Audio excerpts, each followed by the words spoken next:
Let's do this. We are live. Unclear at what point in that, but we are definitely live now. Hello again, and welcome back to Snark Friends talking about Caps Friends. The show that is giving us the least, but we're doing our best. We're doing our best to talk about it. Yeah. I feel more prepared this week. Like I feel like I have more. Last week I was truly at a loss. I was like, I don't know, man. I watched that show, but I'm getting ahead of myself. Before I get into that, so we are today discussing episode 4. The whole world is watching. So plot synopsis time. We pick up where we left off with Ao and Bucky's reunion. Ao is big mad at Bucky for freeing Zemo, especially since, as a flashback shows us, not only did Wakanda take Bucky in, Ao specifically was a big help in the process of getting the programming out of Bucky's head. Bucky insists that Zemo is just a means to an end, and so Ao agrees to give Bucky 8 hours to achieve that end. 8 hours. I hope you do it, because then the Dora Milaje are coming for him. I just realized that I typed that word so many times that now I'm not sure I'm pronouncing it correctly. Dora Milaje, yes? Is that... Okay, well... correct me in the chat. I'm like suddenly having I heard it many times in this episode that I watched. Milaje.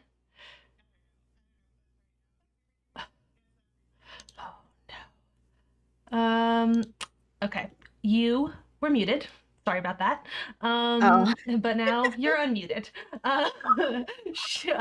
Anyway, so we don't know. I had nothing substantial to add anyways, so just enjoy the hand movements and the smiles. It's been a week. Anyway, Dora Milaje, correct me in the chat, please. I'm having Milaje. Thank you. Milaje, yes. Thank you very much. I appreciate. I was having like an existential crisis here about how words work. Okay, so the gang realized that the woman that Carly had like wanted to help, who died, will probably get some sort of memorial service. They realized this in the like most nonsensical roundabout way, where Sam is like, "My aunt had a funeral." Like I don't know. It's just very weird. Like the way in which they come to this conclusion. I don't know what the point of that conversation was. I like in the moment of watching it, I had that thought of like, I didn't follow that connection. But now hearing you say out loud that it was literally just, I knew someone who died once. She had a funeral. And I'm like, oh man, that's why I didn't understand it. Because again, correct me if I'm wrong in the chat, and you feel that there is some like bigger reason. But I'm pretty sure that conversation was literally Sam just being like, someone died once, and then we had a funeral. Anyway, so they're like, cool, she's gonna have some sort of funeral memorial service, and like we should probably be able to find Carly there. With Zemo's help, they track down the location of that service. I also have some thoughts and feelings about why they have like Sam be the one who's walking. Sam, who clearly only speaks English, be the one who's like trolling the grounds, yes, instead of Bucky, who speaks who knows how many languages, and also like was up like a spy. Like he wasn't just a soldier. Seems like Bucky would have been the better person, and Sam should have been on Zemo watching duty. Whatever, they do that. Sam and Bucky aren't able to figure anything out, but Zemo does. Zemo figures out where the memorial service is going to be. So they're gonna go intercept Carly, but before that happens, New Cap and his partner track them down. Sorry, I like had notes, but then I stopped. I started just describing this without my notes, and I lost track. They track them down because 2 Avengers walking around is not particularly low key. They want to arrest Zemo, but Sam and Bucky convince them to chill out and hang back while they carry out their plan, which is to talk to her. once they find the memorial service and Carly, New Cap says that he will give Sam 10 minutes to talk to Carly. Sam All the deadlines here, you got 8 hours, you got 10 minutes. Like, I feel like they're highly unrealistic. you know, I don't. None of these people know how time works, but then again, neither do I. So it's fine. Sam and Carly have a little heart-to-heart about how the world is indeed super fucked up, and Sam thinks that Carly is right, except for all the murdering, and maybe the super soldier thing, but he doesn't quite get a chance to get there because New Cap does not give him the full 10 minutes, and the little heart-to-heart is interrupted. A chase scene ensues in which Carly manages to lose all of the like soldier types, but she's found by Zemo, who just starts shooting at her. As again, you know, that's his approach to all of this. Villain, you know, you shoot. That's the thing. Carly hides behind something, but in her scramble, she loses all the vials of super soldier serum that she had been carrying around in a little fanny pack. Maybe not the best place to keep that. Zemo sees this and starts smashing them while Carly escapes. New Cap arrives just too late to stop Carly, but he does knock Zemo out with the shield. He also notices that just one vial of the serum rolled away and escaped Zemo's foot, so New Cap quietly pockets that. Back at the little hideout apartment of Zemo's, New Cap storms in very angry and demanding to take Zemo back to prison. Sam and Bucky are like, listen, he's been a lot more useful than you today, so like, maybe not. But this is interrupted by the arrival of the Dora Milaje. I'm gonna like panic attack every time I say it. Now it doesn't matter. Even though we've established how to say it, the panic will never go away. So they show up. New Cap tries to insist that they don't have jurisdiction in this country, but also like I don't know why he does either. Neither do you, sir. This isn't U.S. soil either, so like whatever. But the Dora Milaje are like, we have jurisdiction wherever the fuck we are, and they prove that. They make their point. They make their point physically. While that fight is happening, Zemo escapes. Of course, he does. You work with a villain, inevitably. That's how it goes. The Dora Milaje have nothing left for them there without Zemo, so like, okay, whatever, fine. New Cap boo-hoos about how he got his ass kicked by a bunch of girls who weren't even super soldiers. So he's definitely gonna take the serum. Carly uses Sam's sister to lure him into a meeting because she thinks that she can get him and Bucky separated from New Cap so that they can kill New Cap. I didn't fully understand this plan. It didn't really matter. This meeting is interrupted when Sharon, who was in this episode, she's been watching some satellites. I didn't mention her, but that's really all you need to know. That's why she was here in this episode. Sharon sees that New Cap is headed to Carly. And then a very big fight ensues between the four soldiers who are, I guess, once again, a team of necessity. So that plan to separate them maybe didn't really work. I don't know. I have a question. So when Sam is like, it's New Cap, and he's obviously warning everybody, why does Carly attack him? Because, I mean, that's a great question. My guess as to why that is that before they got there, they were talking about how, like, you know, they would roll with this plan, but they might need to take him out too. That like Sam is not necessary, like they're not sure, like that, like the goal is to kill New Cap, but like at the end of the day, you know, like they might, yeah, yeah, I get it. But I just felt like that moment she was like, "You've been like it was like, oh," but he didn't. He literally warned you, like, "Hey, told you, hey, he's coming. The other Cap is coming," and she's like, and I was like, "Ma'am." Yeah, okay. Anyways. That's all the explanation I can offer you. I'll leave it to the chat to see if they have more and better things to say about that.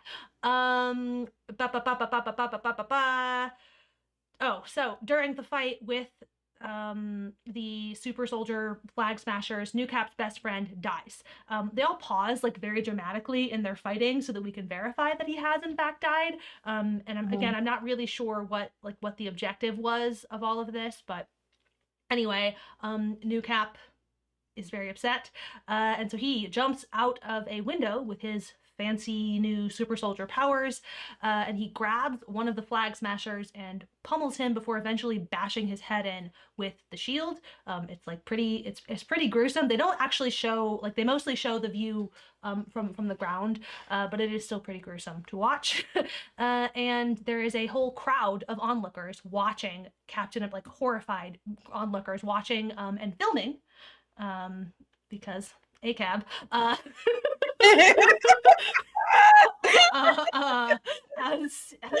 New Cap smashes this, uses the shield, the symbol, to smash a man's head in, and that is the end of the episode. So okay, so a few things from the chat while you were going. First man. of all, everybody disagrees and thinks that a fanny pack is exactly where you would carry your super soldier serum. I stand corrected. Is that not what fanny packs are for? That's great. It's cute and convenient for the retro supervillain vibe. I didn't realize that everyone felt so strongly about where you carry about fanny packs, but I support you all, and I will be posting my Notes app apology to fanny packs later. So love it. The second thing is, Miriam brought this up, that maybe like Carly was trying to stop Sam from getting to New Cap, and like maybe warning him, like, you about to die or something like that. She's trying to he takes off and she's like, no, because she thought that he was gonna go get to Captain America first and maybe like warn him or something like that. Right, but they yes, get in the way of that he might do something to interfere with their plan to murder him, which he would for sure. Right. Yeah, that's correct. Okay, that makes sense to me. I also really enjoyed this from the chat. All captains are bastards except Steve. Correct. Yes. Amazing. Good stuff. Quality. Yeah, so did you like it? That's where we start. Yes. Did you like it? Okay, so I think that made it seem like I had a lot more like interesting to say. I will do my best. I think that the ways that I did not like this are like holdovers from a lot of the previous episodes. Like the way in that this was inconsistent is kind of the way that this whole, like, the 4 episodes have been inconsistent. But in like isolation, I think that this has probably been my favorite episode. It was thrilling in ways that I haven't like really felt up to now. So there were a lot of ways that I like enjoyed. I was more engaged in watching this, but the problems I had are like problems that are held over from the previous episodes, if that makes sense. Yeah, that makes sense, and is pretty similar to my experience. I definitely, I would say that I liked this episode more than the last one. I definitely felt more of like the tension. Like I was anxious in the latter half of the episode in a way that like I wasn't really, like I was not ever really like nervous or anything. And this is the kind of show where like that's a feeling that you presumably should have like a lot of. And this episode I solidly had it. So there's that. And I feel like there is more to say about like the show is starting to get clearer about the things that it wants to say at this point. Yeah. Which I also appreciated about this episode. I think you're right that like the big problem is that the whole thing is just very badly paced, and like that's at this point, no matter how much I may enjoy like the final 2 episodes, it's not going to change the fact that like this middle stretch here was just paced in such a weird way. So like, generally speaking, yes, the thing is I haven't actively disliked any episode of this show up to now. So I just have sort of ranged from like enjoyment to sort of a lukewarm. And this is definitely more on the enjoyment side of things, I guess. Yeah. I think like yes, it has all been fine. I think the real issue here is that it has been inconsistent. And so that is kind of like when you start thinking about that, the real issue is that we're talking about it in this way. If I were just Right. binging or Right. like Right. enjoying, I would not have loved it still because I don't think it's as good as WandaVision. But I feel like there's a level of enjoyment there that I probably would have like, okay, that's a thing. But when you really stop to think about it, and then it's like every time we do, we're like, oh, but this and this and this. So it's kind of highlighting those inconsistencies. So I feel like it's coming across like I don't like it more than I what I actually feel about it. Like it's Yeah. fine. It has a couple of issues, and I think they're primarily with like pacing, the tonal inconsistencies. This was so dark, Yes. and I liked it, and I Uh-huh. liked it. Uh-huh. But I was like, remember when we were in a buddy cop movie like 2 episodes ago? Because like the show doesn't remember 2 episodes Right. ago when we were in a buddy cop movie. So it is some of that stuff, and that tonal inconsistency worked for WandaVision because it had a built-in reason on why Right. that was happening. Right, we're resetting every episode, and it's kind of like part of the format. Here, it's just like, sirs, where are you going? So Mm-hmm. yeah, Mm-hmm. this is fine. I promise. It's not great. Yeah. Yes. I would broadly say that my experience of the show so far is that it's like good, but not great. Um, Yes. This from Miriam in the chat. I spent way too much time on Google and discovered that apparently they cut out an entire plot with the Flag Smashers about a virus, which is probably contributing to the weird AF pacing. Mm. That's really interesting. I suspect like if that is a thing that they had written, pre-pandemic, and then they were like, wait. uh, and I'm not going to be mad at them for their decision to not to get rid of a virus from to be clear. But yes, the pacing is definitely super weird. It Also, oh, reminds go ahead. me, oh god, it No. reminds me of if you guys anybody watched the His Dark Materials like season 2, there was a whole episode that they cut that focuses on Lord Asriel, where like on the one hand, I'm like amazing because I hate that character and I don't want to spend a whole episode with him. But on the other hand, you're like, I don't know, the story kind of needed that episode. Yes. Yes. So this is giving big those vibes. Like, did I want a whole storyline about a virus? Probably not. Did the story maybe need it? I mean, it's kind of looking like It's yes. it's kind of looking like you needed it, and that this was an unfortunate omission. Yeah, the His Arc Materials thing. It was like there's clearly a whole episode here that was tying a bunch of plot threads together, and they couldn't film it, and so they scrapped it. But like the net result is that they condensed an entire episode's worth of explanation into just like one weird scene with Lord Asriel being like, "I'm here." Okay. Uh, so anyway, yeah, yes, definitely seems to be a cut that is affecting the storyline because a thing that we keep saying week after week now is that the pacing of this thing is really, really weird. Something else in the chat to this point about like the tension, credit where it is due to the sound design on this episode, the music cues, silence at the end. But yes, I think that is probably a not insignificant part of why and how the show successfully stressed me out so much. Mhm. I did not notice it, which all the more effective because I wasn't able to identify that that's precisely what it was. So, which is good sound design. It means they did it right. Yes. So anyway, uh, hi Taylor.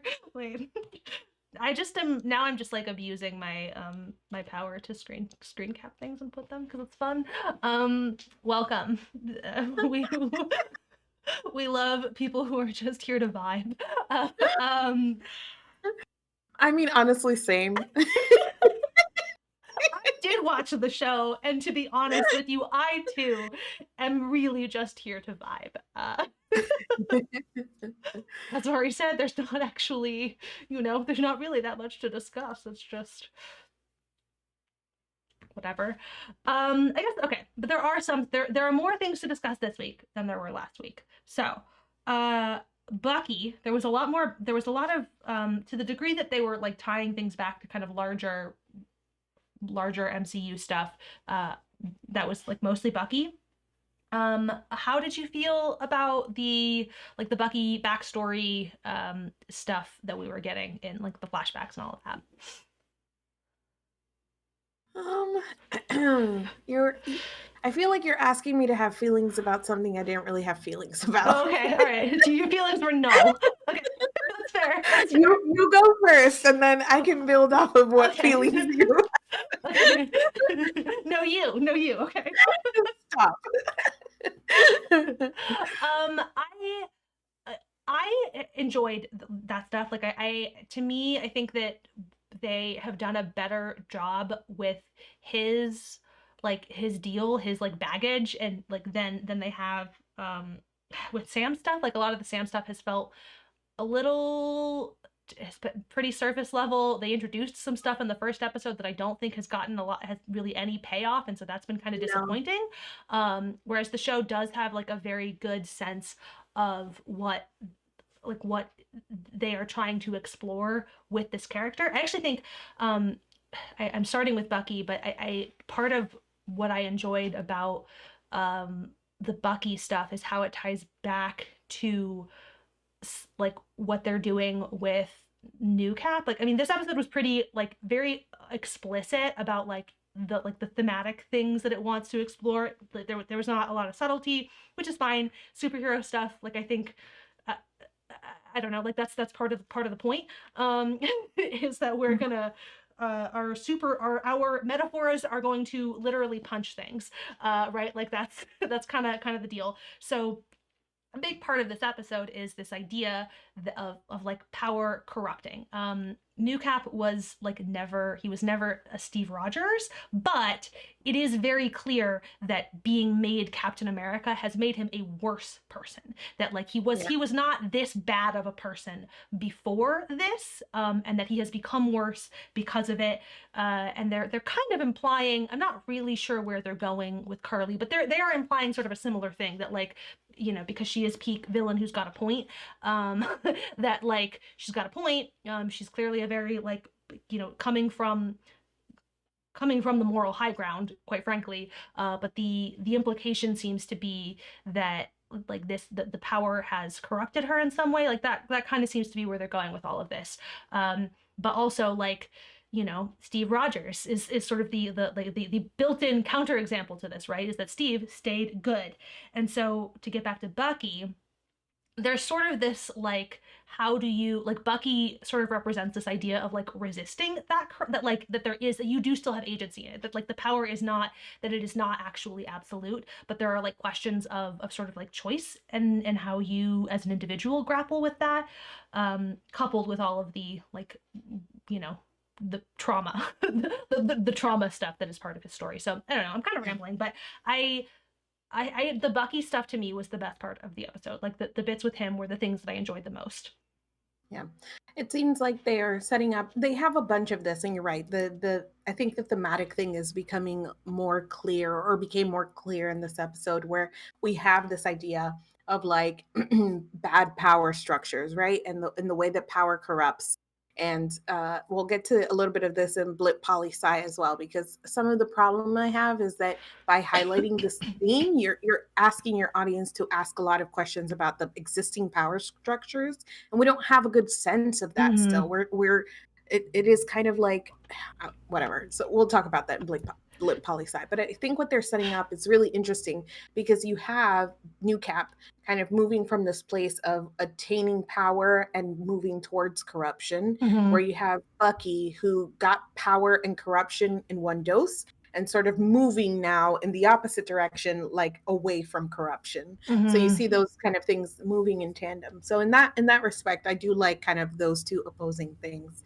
And I think Bucky has been a pretty consistent character throughout all of this, so it's easier for me to be like, yeah, that guy. Uh-huh. So yeah, those are the extents of my feelings on Bucky. Yeah. Well, and I mean, related to that too, like I assume, I have assumed from go that the thing that we are building towards is that ultimately Sam is going to take the fucking shield like he was supposed to in the first place, right? Like Yeah. that seems to be the thing, that we're getting towards, like the building of that. And we do get a moment in this episode too where they talk about the idea of taking the serum, and Sam's just like categorical refusal that like, no, I would not have done that. I think is also interesting in the as a like foil to the thing that we are seeing with New Cap, where like the thing that like he has this power of like now he has the shield and now he has the symbol, but he still is like held back by his own feelings of impotence, which are like a him thing, but like he has those feelings, and that is part of how like being in this position corrupts him, is that it's not enough, it's still not enough, and he wants more. And then, you know, whereas you have like, they're also saying, aha, but Sam is good. This one is the bad one, right? But then this is the good one. And like just that moment of like, no, I am content, you know? I built my little wings, so I'm all set, all good with that, I guess. Uh Yeah. yeah. It's interesting. So, kind of moving to New Cap, because I feel like in this episode, that's where I didn't have feelings like or thoughts about Bucky. I honestly also just finished this like one hot second before jumping on. So, my brain is still like processing. Mm-hmm. But the bulk of my feelings just went to New Cap. Because I had so many like strong reactions. And I think honestly, one of the things that the show is doing best is making me hate New Cap. Like from go, I was like, that face. And then, but every way that they have shown his story and framed him, even though you might get a sense that they were trying to humanize him in some way, but really not. Really, they've been showing us from the beginning. And like thinking back to that first scene where he's like worried that he won't be enough, or he's like nervous before his first interview, where it seemed like such a normal thing, like nerves before an interview sort of thing. You now get the sense that this guy has always had like those like insecurities about like not being enough, and sort of that we've seen that getting heightened as we go, and sort of like the increase of power and the fact that everybody keeps besting him, right? He's Captain America, but you know, Bucky and Sam get to the information that he can't get to first, and he gets bested by these women warriors, and he's like boo. So everybody keeps beating him, and he's not getting what he wants, which is to be the hero and do the thing and save the day.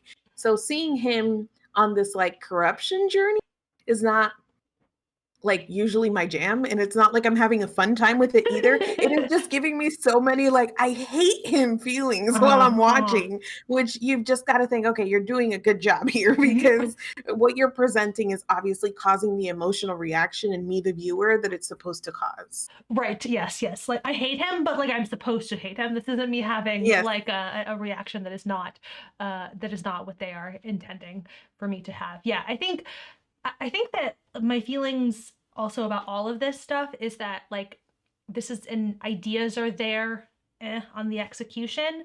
That like I it even now when I say that, you know, there is more to discuss this week with all of this big thematic stuff. I It's the kind of thing where it's like fun and interesting for me to think about, but not necessarily like it could have been better executed, I guess, you know, like that like there's like the fun intellectual exercise of like walking through those themes just like on my own, that is better to me than, the experience of watching the way in which the show explored those things. Yes. And I think that there, for as much as we're giving grace or allowing a superhero story to be a superhero story where the metaphors are literally punching things or whatnot, I think that there were a lot of like very tropey moments in this that kind of took me out of it also. That, you know, where he's like, the one serum is left, you know, and I was like, it made me think again of WandaVision, because there were a lot of ways in WandaVision where we were being led to a conclusion like it was Agatha all along, where Mm-hmm. when we got there it felt like, yes, like we got it right, like the story led me in a way that I was like, is this true? But the payoff was like really satisfying, where here oh, my camera, sorry. We knew that this was a possibility. Her Yes. camera battery was being charged right before, up to the very last minute. So with like New Cap, we knew I feel like it is successful in like making me hate him, but sort of the like when we from episode one, we're like, he's gonna get some serum and he's gonna be bad. And so getting here didn't feel like quite the payoff of some of the Mm-hmm. things that we got in WandaVision. It just felt kind of like, yeah, okay. Yes, from the chat, it felt formulaic and not in a fun foreshadowing way. Right. Which, yes, I think, and that's like, it's like a harder thing to pin down. But you know, we have the clear and concrete example of like WandaVision made it a Yes. fun foreshadowing thing, whereas this was very I mean, the show did also like we knew that these things were coming, but they weren't mysteries that they were leading us to that then had payoffs. It was more, this was more the thing of again, like tropes where it was just like, yep, I you could kind of tell from the first and second episode, like what the essential beats of this story were going to be. And like there's a similar thing of, you can go back and things, conversations that we had back in episodes 1 or yeah, whatever, streams 1 and 2 about, you know, this thing is probably going to happen and this thing is probably going to happen. And then those things did happen. And we talked a lot during the WandaVision streams about how that it was not disappointing when we Right. like predicted something and then there was a payoff, because of this sort of thing of like we were predicting the answers to mysteries as opposed to like predicting plot beats. And like that's the thing that this show is doing, Yes. that is like less satisfying, I think. Yes. And that happens on a larger scale where things we're talking about, like we finally got to the serum, which we kind of guessed. But even within episode, when they're like, okay, Sam, you have 10 minutes to talk to her. And we're like, obviously, he's going to interrupt. It's going to be a whole thing. So it was like one too many episodes or one too many instances in this episode where it was like, okay, obviously there's one serum left. Obviously he's going to interrupt. Obviously. And at some point it's kind of like, all right, guys. Come on now. Let's do a little better. Yes. New Cap's PR team has got to be very upset. They did so much work, so much time. Terrible. You know, you hate to see it when the client, like, you can't control their actions. You can only do so much. But then, you know. Yeah. I will also say, now that we're on the topic of New Cap, so it is strange because Lamar is not the only Black man in this story. There's obviously a main character who is also a Black man, but it doesn't really take away from the optics of killing him off to then have New Cap's big moment of like, you know, emotional, like, oh, now I'm gonna turn or whatnot. You still killed the Black man off to further the white man's story, and I was just kind of like, we did it. Oh, okay. That's what you chose to do. Okay. Right, well, here we are. You know, and I tried to again kind of excuse it in my head, where I'm like, well, but I can't. You know, the optics are there, and I don't like it. Well, especially in conjunction with like the larger thing that this episode is doing, right? Like ending on this thing that is very clearly and like blatantly a, you know, like a nod to police brutality, right? Like to like those two things at the same time is a choice that they made in this episode, and like that fact makes it harder to like to sort of, I don't know, excuse that choice. Yes. Yeah. See, this is what happens. That in that moment, I had like a reaction of like, ooh. But then, like, now we have to talk about it, and I'm like, did I call this one my favorite episode so far? Because rewind, delete. Yep, the more we discuss, the more. Yeah.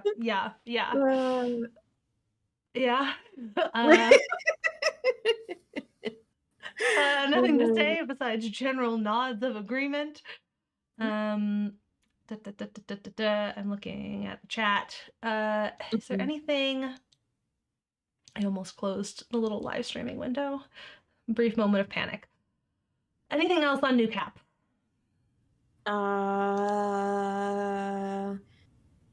No. Also, I guess to sort of tie back to your point, this from the chat, it doesn't help that Sam feels like a side character in his own show, which Yeah. to go back to earlier, feeling like the Bucky stuff is like that. It feels like they understand what they are exploring and what they are trying to do with this character, and I'm getting the sense that like the ultimate, you know, like the real hero's journey here is supposed to be Sam's. If the goal is to get to him, like, you know, claiming ownership of the shield or whatever.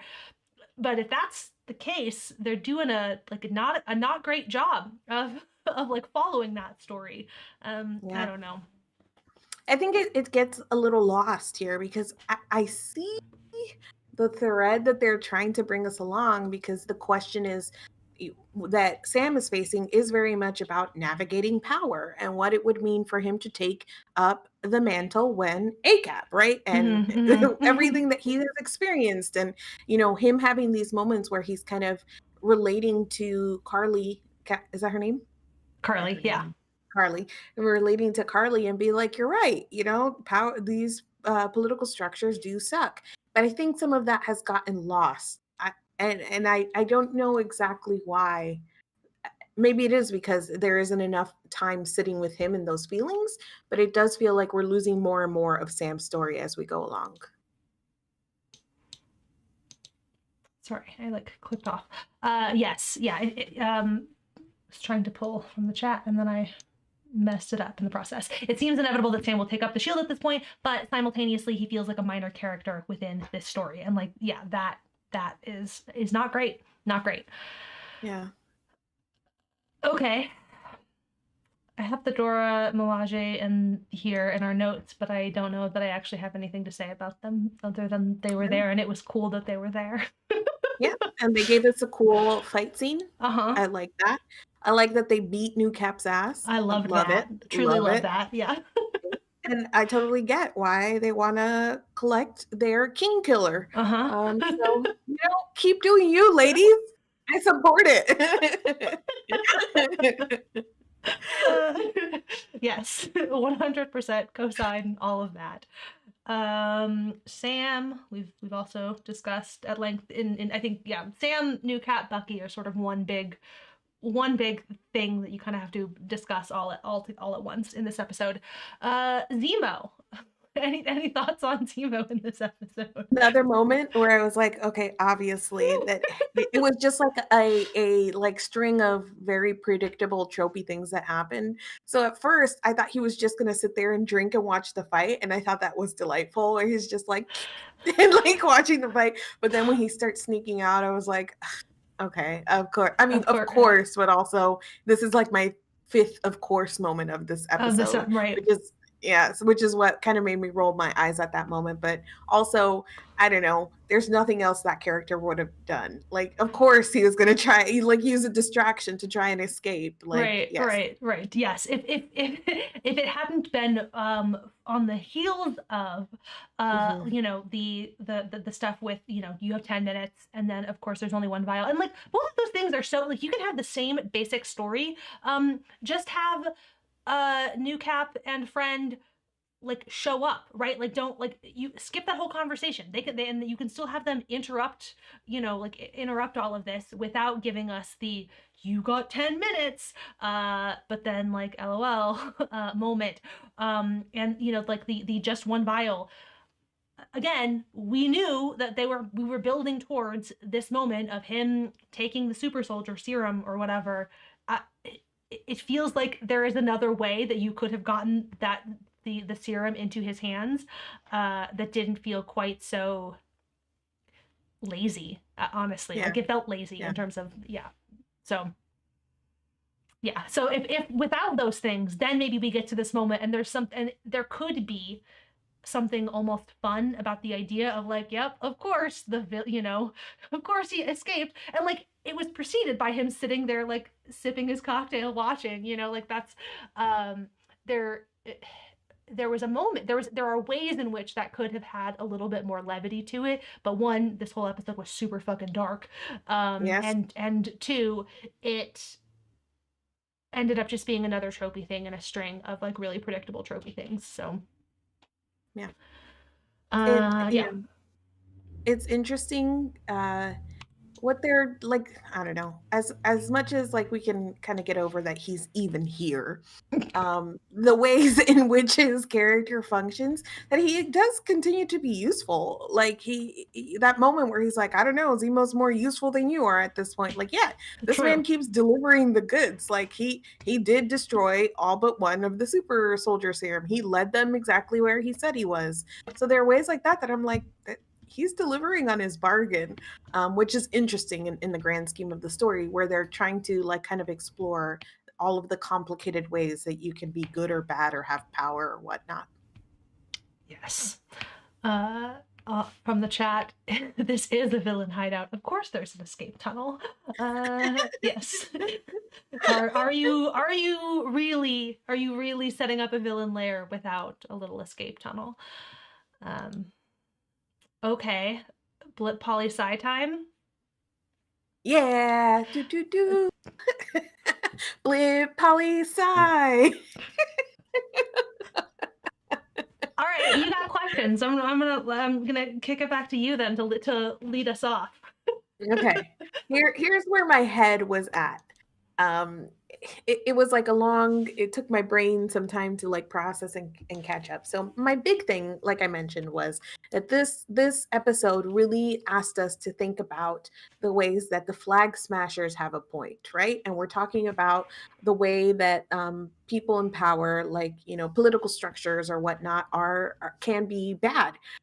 And so the fact that we don't have a lot of answers into what exactly those structures are is starting to get like worse and worse for the story. And Mm-hmm. so I had this moment when, especially when we were talking about how they send Sam in, the obvious American, in to go like talk to everybody. And then so in a following scene, or maybe one before, where Carly is talking to her friend, the one that got murdered at the end, and I realized that she has one accent and he has like an American accent. So then my brain started going, wait, hold on, wait. It was like a hiccup moment where I was like, is it weird that he Mm-hmm. is American and like also like displaced where these people are? But I don't think I was entirely like understanding the displacement. But they talk about it a little later, where it was like this. She explains like they kicked us out of our homes. Right. So that whole idea of what exactly happened during the displacement, and then what are the GRC doing about it, like those are the big questions that I had while watching this episode. Yeah, I mean, okay, yes, I didn't really think about the fact that at the point at which you were asking me that question, right, that there was some more information incoming from the episode. So yes, Yeah. like I don't, for context, the specific question that she asked me was, is it weird that they had two different accents, right? And to which, like, no, it doesn't seem weird to me, because my sense at this point of what happened after the first snap is that, like, half the world is gone. Borders became super porous as communities were just like happy to have people to help them rebuild. And so there's this, the whole world comes together, less national ties and more what's their thing, one world, one people, something like Yes. that. That's the vibe. Okay. And so people relocate. Obviously, a lot of people who maybe owned fancy houses and the like were part of the absent, and so you like the half of the world's population that remained, like, moved into the vacant space, and formed like and formed new social structures and communities and the like. And it seems that the GRC's solution is that after the second snap, they are basically trying to reset ownership and the like to its pre-snap status. And so then all of these people who had been living in, for example, homes whose owners have suddenly reappeared, are have been put into like just like camps, basically.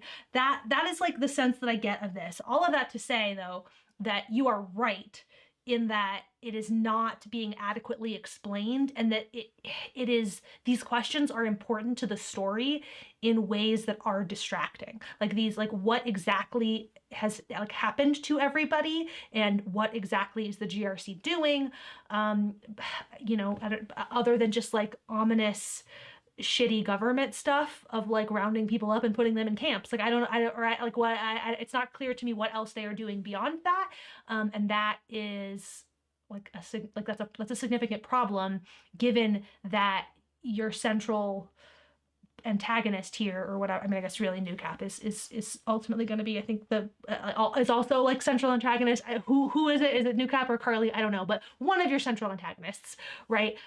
Is like reacting to this structure, but it's a structure that has that we are getting explained to us very piecemeal. And Yes. in theory, I think that some of the Sam stuff from the first episode was meant to serve to explain this to us, but it did not. It failed. No. It failed miserably at that. Yes. Especially since like it failed miserably in part because they were sort of trying to blend it with like his struggles as a black man, and so it Yes. was just like Yes. I don't understand. So like they just were not clear about what the point of all of that shit in the first episode was. And so like we have been spending the rest of the season like playing catch up and trying to piece together what exactly the structure of this society is. Right. The fact that they tied the like loan stuff that we saw in the first episode to like post blip stuff was so confusing. Not confusing to me, but just weird, because they didn't position it that way.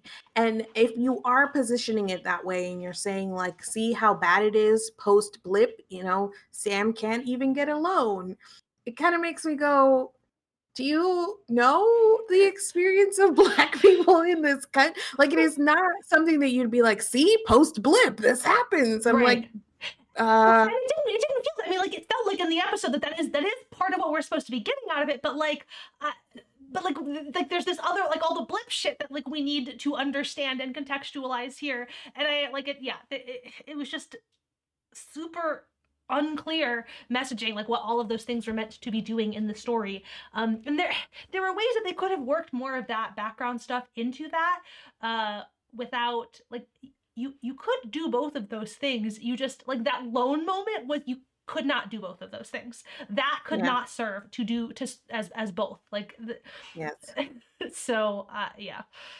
yeah, yes. And then just in the chat also, like, the more that we learn about this post blip world, the more confused I am that the flag smashers are the only opposition.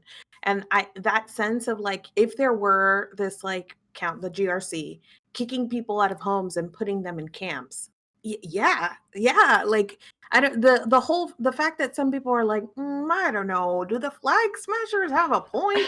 Like, if that is what is happening, then like, yes, but we don't know that that is like what is happening.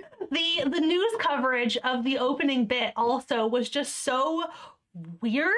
To like the news anchor, I didn't even include this in the plot synopsis, but like the at the beginning of the episode there was this the whole bit where they it was on the news that Carly had, blew up that building in the previous episode, and the way that they were talking about it was just so like there was this weird mix of like we are like it is our position that we are like calling this is a terrorist organization, but it ended on this note of and more people are joining their cause. It was just like so weird like that like that framing was just like distractingly nonsensical. That Yes, this is not how that would be covered. I don't believe you. I understand that I don't live in this weird, bizarro, this particular universe, but it is meant to be similar enough to my own universe that I found yeah, that deeply distracting. yeah. And the during that coverage too, it was like some additional piece of this that they were like, well, because these people are terrorists, we are actually gonna, I don't know if it was like put more people, like fast track the way that we are treating people badly because these people Borders were the thing that oh yes, it was yes, the borders, yes, we're like, oh gonna, because of the terrorists, we are now gonna get more serious about borders. Like, okay. yes. What were you doing before when you kicked all these people out of your homes and countries and stuff? Like that was pretty freaking serious. So yes, again, it just keeps inviting more questions. And if we had a clearer sense of what exactly this world was looking at and what the GRC are doing, I think that would do a lot of work that they're trying to do in humanizing the flag smashers and like really kind of cementing their theme of like what is power, what is good and bad, and sort of Right. all of these gray areas, because we would be like, yeah, this really sucks. I get it, Carly.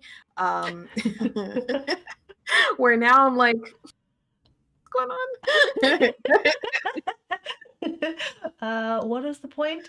From the chat, oh, this is a bigger one. This seems to be less focused on the lore and poli-sci applications of a post-blip world and more as a forum for conversations about America. Like, this is a series of conversations about the implications of having a Captain America or a nation or organization operating as a world police.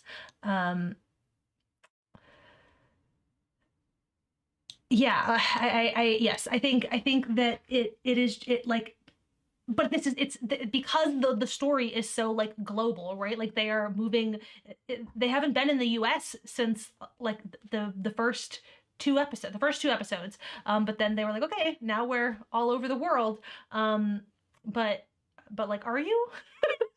Are you though? Because apparently we have jurisdiction, but the Wakandans don't. The most Yeah. advanced civilization, most advanced country on Earth, they don't. They don't have. But okay, whatever. Me at the beginning of every episode. Yeah, that was fine. Me at the end. That's this live stream. That's the flow of the live stream. It's a consequence of like, we watch the thing and then discuss it in the same day. Yes. This is how I'm figuring out how I feel. Yes. whatever I tell you at the top of the episode, well, I don't know, I haven't talked to you about it. I feel like too, it's like I want to like this. I feel like I came off of like such a high of rewatching the MCU and WandaVision. Like I am prepared. Like every week I sit down and I'm like, this is the week. This This is the is the week one. that the show will win me over. Like so I feel like in a lot of ways I'm also extending it a lot of grace. And I'm going to be curious how this will live in my feelings kind of after it's wrapped or like on rewatch and things like that. But you know, eh, I I think I want it to be better than it actually is. Yeah. Yeah, that's my current stance as well. I think that yeah, and this was additionally hindered too by the trailer for Loki, which also looks like it's going to be a lot better than this. Just really, really unfortunate placement of this show. So I there are so many interesting ideas here that it is frustrating to me that it is not better than it is, because there is so much to explore, and again, like, it started out so excited. The reason we have our whole blip poli sci segment, right, is that like in the first episode it was just like, yes, this is what I want. Like, I want to know more about like the implications of this world. Like, half the world disappeared for 5 years and then suddenly they reappear, and like that is going to have like their decision to treat the second snap as all we're going to do is bring people back, we're not going to undo the last 5 years. Their commitment to that has like really profound consequences, and that that like the big tentpole movies don't have the space to explore. And so it's exciting that we have these TV shows to be the space to explore all of that. And this one especially should have been, Yeah. and Yes. yet. Yeah. So It makes me think so thinking back to what we've gotten of post blip, pre WandaVision or whatnot was mainly Spider-Man Far From Home. And because of the tone of that story, it was played in a very like jokey way. Like, all these kids came back and they're the same age. Do do do. Uh-huh. Um, And and like then the so kid now, who was in middle school is now like taller than him because whatever, yes. like yeah, like that kind of thing. All right. And so that was like the first thing that the MCU did in terms of like, what would it mean to be back after 5 years, right? And so now they're like, okay, no, wait, we have time and space to really look into it. And so it makes me feel if maybe they're not committing to anything here to keep it open and vague on purpose. Because Hmm. if you really cement like a post blip world in this 6 episode Captain and the Winter Soldier or Falcon and the Winter Soldier thing, that has to carry throughout the rest of the MCU. When this isn't like, I don't know, like a tentpole movie. It isn't like a, it is, and they're not counting on everybody watching this in the same way that they weren't counting on everybody watching WandaVision. So I wonder if that is part of why they're keeping it vague and just being like, I don't know, government bad. We'll figure it out later when it actually counts, kind of thing. I hate that if true. Um, I think I mean, that is the vibe I get. I cannot obviously speak to that, but that's the vibe I get. I actually think that this is from the chat. I do love the idea of interrogating American imperialism through the lens of the symbol of Captain America. The show is a bit too overstuffed to take it all on. I think I actually don't. Not that I think that is an implausible theory, but to me it feels more like they had other things that they wanted to do that mattered more to them, and Yes. it's just that like this fell by the. It's like it's less a thing of like deliberately. To me it doesn't feel like like deliberately evading those questions, and more just like that they were not as interested in this as I am, clearly. uh and like they had this other thing that they wanted to do, and but they didn't realize that they were missing some important legwork, like in order to do this thing effectively you needed more understanding of the world. I am to this point though about like how it will get explored more in the future.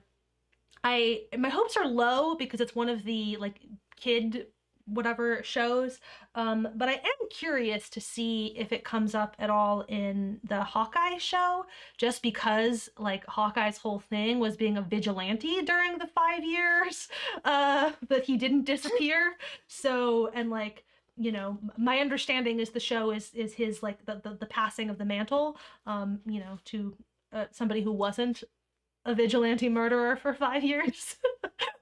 I guess I think is going to be the objective of the show. So Yeah. yeah, we will. I am curious to see if that show gives us any more of this. Yeah. But I agree with the general sense though that even for a TV show that has like 6 hours to play with, that they kind of overestimated how much they could cover and do. It's like that whole thing about like before you leave the house, take one accessory off, like the fashion rule. Like this show should have taken one thing off yeah, too because many bracelets. That you really. yeah, over accessorized. They want to do the Bucky and Sam thing. They've got new Cap. They wanted to explore what it would mean to be like Black Captain America, but also this is a really global story. They brought in Zemo. We've got the Wakandans, and also all of this blip poli sci. 6 hours go. Like, take one thing off. Yes, 100%. I also have to use my screenshotting powers to share from the chat. They clearly should have consulted with me on this, nominating me as Marvel's official sociology consultant. Yes, Marvel, call me. Marvel. I could use some Actually, Marvel. I could use a Marvel paycheck. you hosted a whole sociology show on YouTube. Hello. Hello. You know what I'm talking about. Anyway, call me. Write me a big check. Thanks. All of a sudden, every week, we're like, we love the show. Really brilliant stuff here. Really well thought out. I mean, yeah, I could. I mean, I can be bought to say that. I lost you, Nicole. Sound. I don't know if the chat can still hear you. Hello. I think the chat can still hear me. It is, I think, a Discord thing. Let's see. Can you hear me now? Hello. Hello? Yes, now I can hear you. Okay. Yeah. Anyway. Oh, Sharon. People in the chat are Yes, asking yes, to discuss Sharon. She was not on my list of things to discuss because she was so nothing in this episode. yeah. I would love for the chat to share those thoughts about Sharon. But what are your thoughts? I also didn't really give much thought to her. I think, yeah, no, I just, You know? um, yeah, I'm still not sure where they're going with her, um, or what role she's supposed to like fill in this exactly. So that's all I got. Yeah. I yeah, I don't know what exactly her point or purpose is. I am still hoping that the theory from last week that like she's actually just in some sort of deep cover situation. I still Yes, really hoping that that is the case, especially this thing with the satellites. That actually also yes, made me feel more like that was the thing that like what she, she's why I might have access to some satellites, some U.S. government casually. satellites. Yeah, Yes, by some casually. satellites. I mean, I'm a fucking undercover spy for the U.S. government, so I have access to satellites to do some spying. Um, I to that point from the chat, Miriam says, as someone who works with satellite data, I constantly find the idea of I have access to a couple satellites hilarious. Um, I would we Miriam, I would love to we should have you on as our official satellite consultant. We'll reach I out to have you. access to somebody who has access to satellites.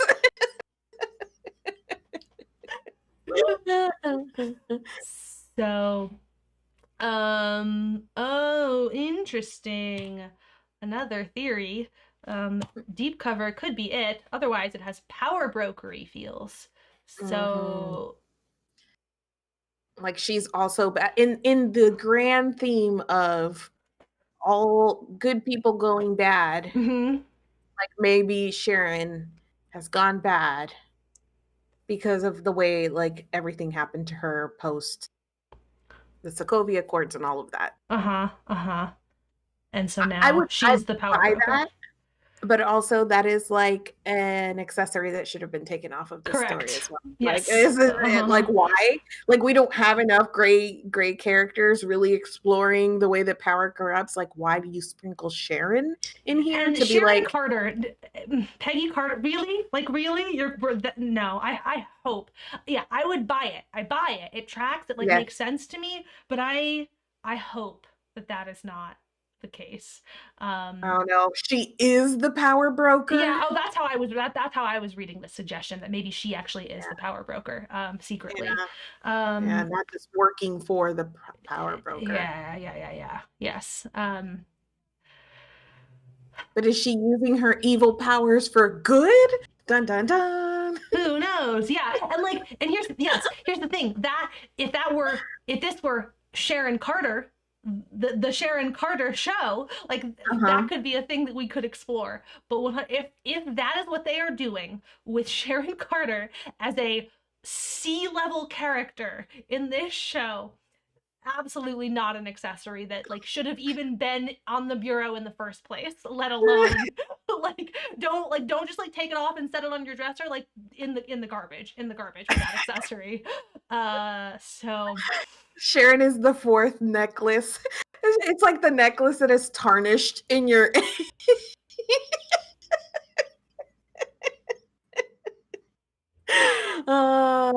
Yeah, yeah. I don't know. Maybe they'll surprise me and there'll be some twist, and I'm like, wow, that was totally necessary to the story. But as it stands, I don't think so.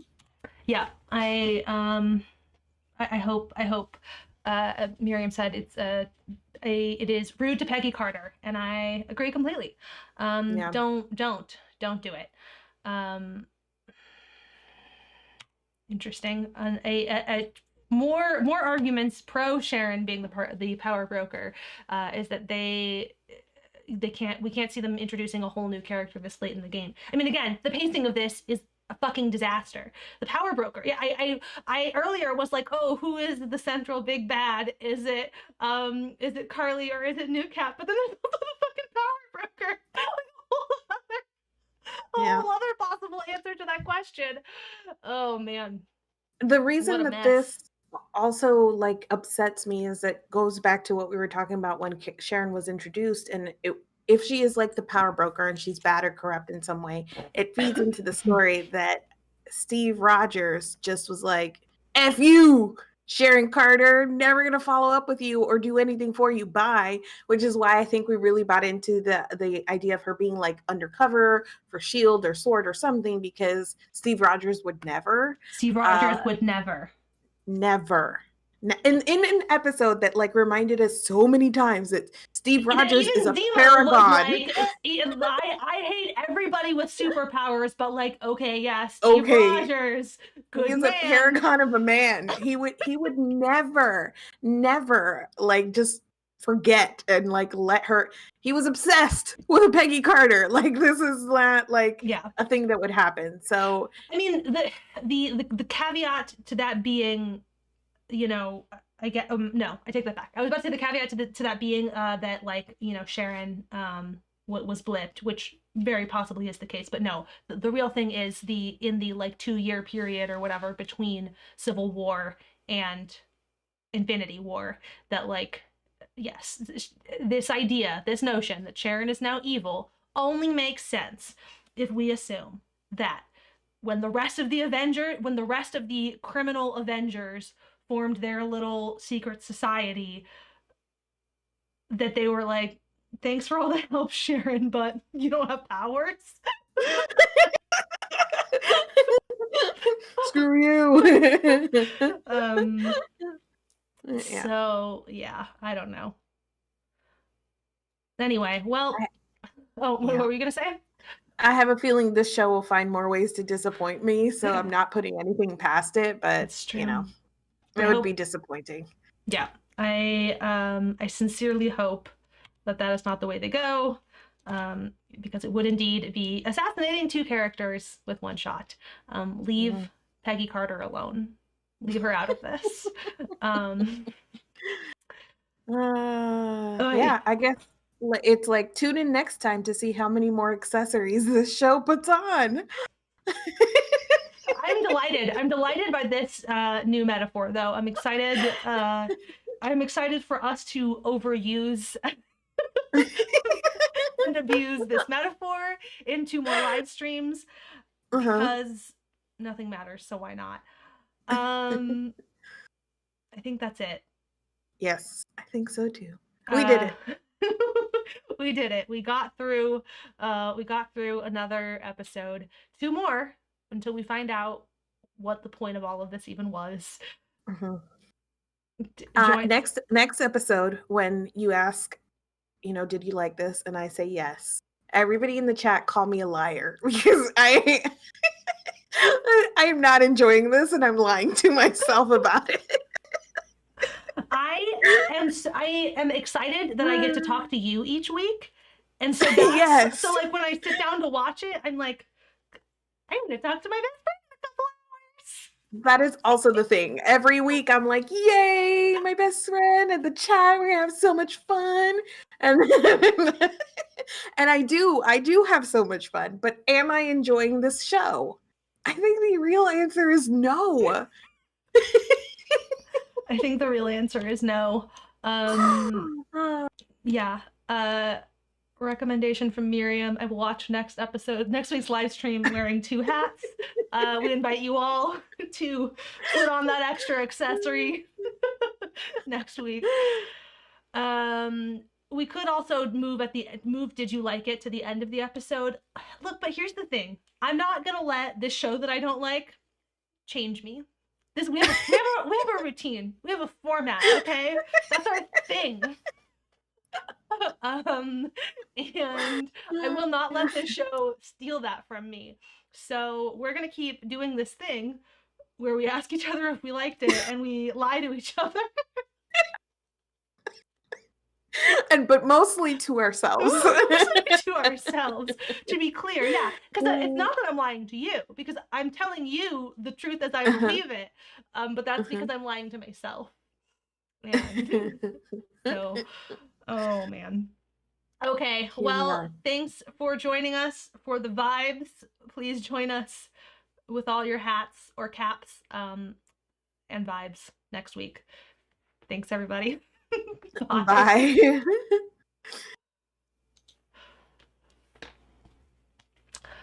Um.